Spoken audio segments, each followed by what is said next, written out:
মাত্র কয়েকদিনের মধ্যেই মধ্যপ্রাচ্যের আকাশে যে আগুন জ্বলতে শুরু করেছে সেটি হয়তো আগামী বহু বছরের ভূ রাজনীতিকে বদলে দিতে পারে। কারণ এই সংঘাতের কেন্দ্রবিন্দুতে রয়েছে মধ্যপ্রাচ্যের অন্যতম শক্তিশালী দেশ ইরান। 2026 সালের ফেব্রুয়ারির শেষ দিকে শুরু হওয়া এই সামরিক সংঘাতে ইসরায়েল এবং ইউনাইটেড স্টেটের যৌথ হামলার মুখে পড়েছে ইরানের বিভিন্ন সামরিক ও অর্থনৈতিক স্থাপনা। কিন্তু প্রশ্ন হলো, মাত্র 10 দিনের মধ্যেই ইরানের আসলে কতটা ক্ষতি হয়েছে? বিভিন্ন আন্তর্জাতিক রিপোর্ট, সামরিক বিশ্লেষক এবং সামাজিক মাধ্যমে ছড়িয়ে পড়া তথ্যগুলো একত্র করলে যে চিত্রটি সামনে আসে সেটি বেশ ভয়াবহ।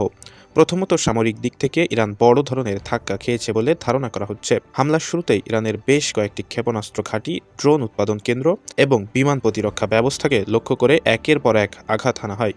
এর ফলে অনেক এলাকায় ইরানের রাডার এবং এয়ার ডিফেন্স নেটওয়ার্ক সাময়িকভাবে অকার্যকর হয়ে পড়ে বলে সামরিক বিশ্লেষকদের ধারণা।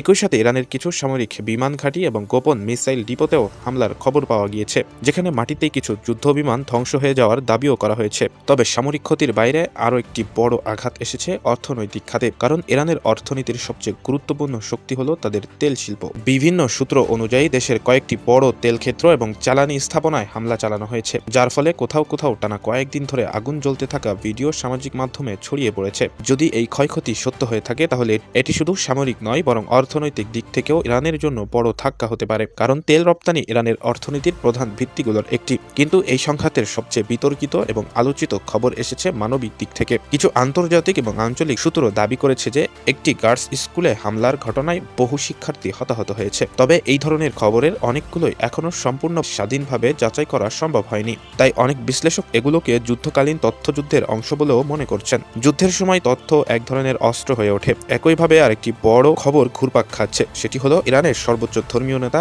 আয়াতুল্লাহ আলী খামিনিকে লক্ষ্য করে হামলা করা হয়েছে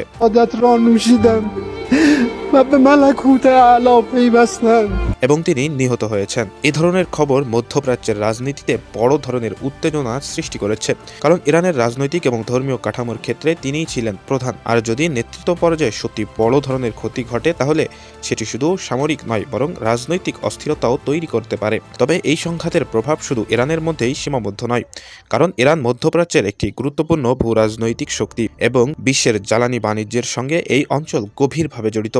বিশেষ করে বিশ্বের অন্যতম গুরুত্বপূর্ণ তেল পরিবহন পথ হুরমুজ প্রণালী এর নিরাপত্তা নিয়ে এখন নতুন উদ্বেগ তৈরি হয়েছে। যদি এই সংঘাত আরো বড় আকার ধারণ করে, তাহলে বৈশ্বিক তেলের দাম বেড়ে যেতে পারে, আন্তর্জাতিক বাণিজ্যের চাপ সৃষ্টি হতে পারে এবং পুরো মধ্যপ্রাচ্যের নতুন সামরিক জোট ও সংঘাতের সূচনা হতে পারে। তাই মাত্র কয়েকদিনেই এই সংঘাত শুধু একটি দেশের ক্ষয়ক্ষতির গল্প নয়, এটি এমন একটি সংকট যার প্রভাব পড়তে পারে বিশ্ব রাজনীতি, অর্থনীতি এবং জ্বালানি বাজারের উপরে। আর এখন বিশ্বের চোখ তাকিয়ে আছে এই প্রশ্নের দিকে, এই আগুন কি এখানেই থামবে,